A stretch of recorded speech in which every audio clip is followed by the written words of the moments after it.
Good afternoon, everyone. My name is Evangeline Mukami. I come from this county of Embu. For a long time, I lived in bitterness. I didn't want to hear people say they are from Embu because of the traumas I went through from a child, and especially at 11 years old, when I was forced to undergo female genital mutilation. For me, it came with a lot of health complications. And let me start by saying I work for an organization, an ungovernmental organization called LVCT Health. I am the business development manager. Most people in the community, in the society, or where I work, probably they think I am very happy, I have a position.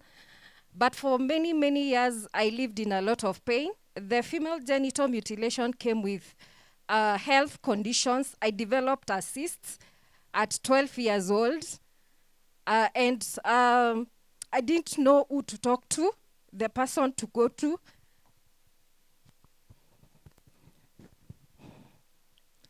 I didn't know that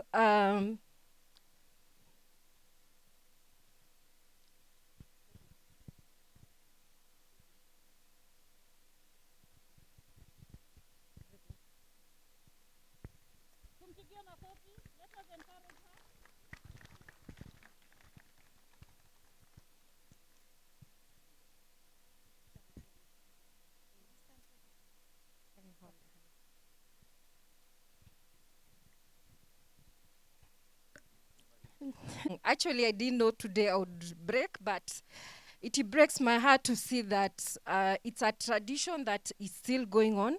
Many people embrace it. I don't know why. But in 2012, I developed a very bad cyst, and I lived with the condition for around 5 years.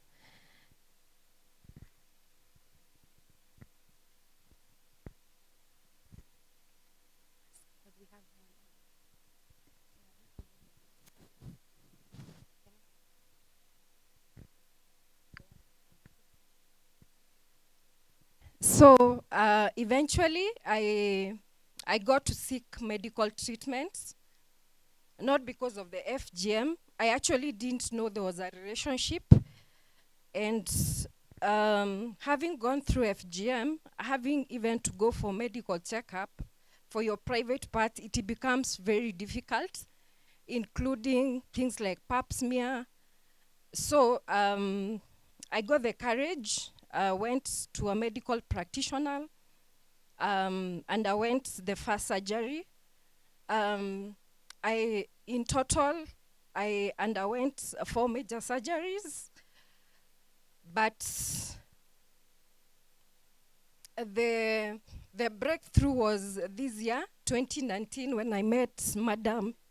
2021, this year in January. And I want to say that when you go looking for something, you'll get it, as the lady spoke here. For me, I am an opportunity. I go getting opportunities. I don't wait.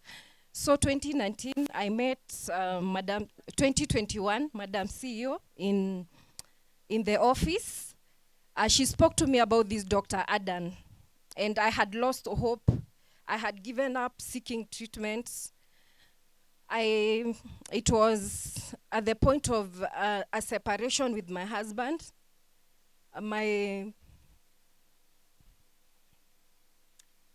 But when I went to Dr. Adan, she really encouraged me, and she took her time in the office. And the fact that the first time I met a woman who told me that she's a survivor, actually that day I went home, I made a deliberation. I told my husband we had depleted all the medical insurance and money, but I went to Dr. Adan, and he was very supportive.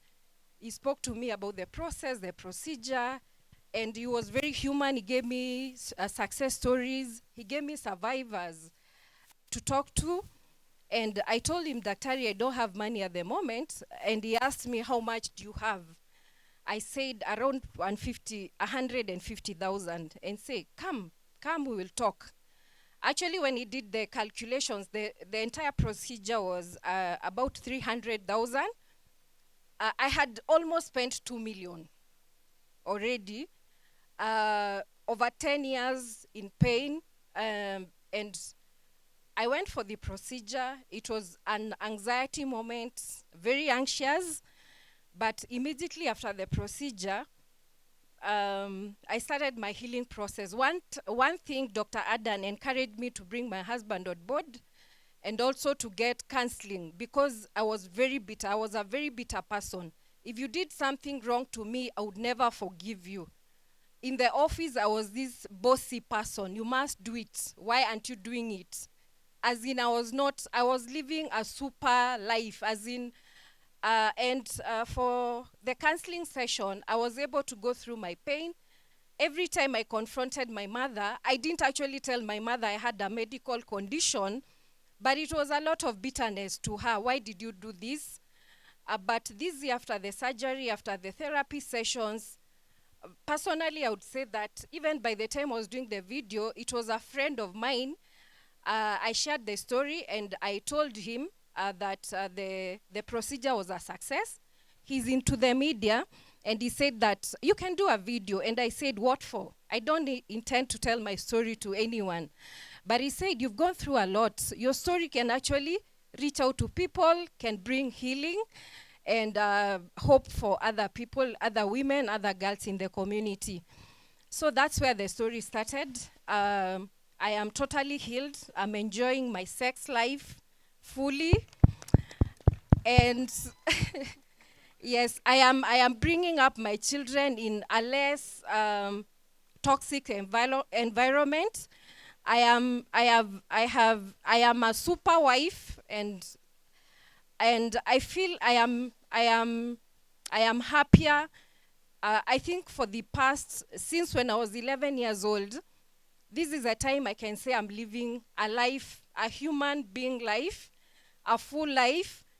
Looking forward, I have created opportunities to girls and women. I have rescued girls going through female genital mutilation in notorious places in Kiandutu, in Nairobi. I've even started, I started a salon to give them an opportunity to earn and work, connect them through organizations to go back to school, because if a 13-year-old girl is not in school, what are they doing? Female genital mutilation actually prepares a girl for marriage and for sex life. That's what I would say. But we are saying our girls need to go to school, they need to get an opportunity in life. So as I talk to the young people, I saw the skit here resonates with me very well. Men also experience gender-based violence, but when gender-based violence, like female genital mutilation, happens to girls and women, it is generational trauma and pain.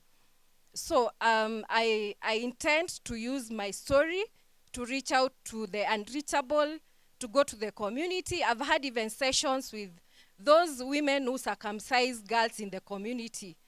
And why I have done that is to be able to pass this message and tell them, I am from this community, or this is what happened to me.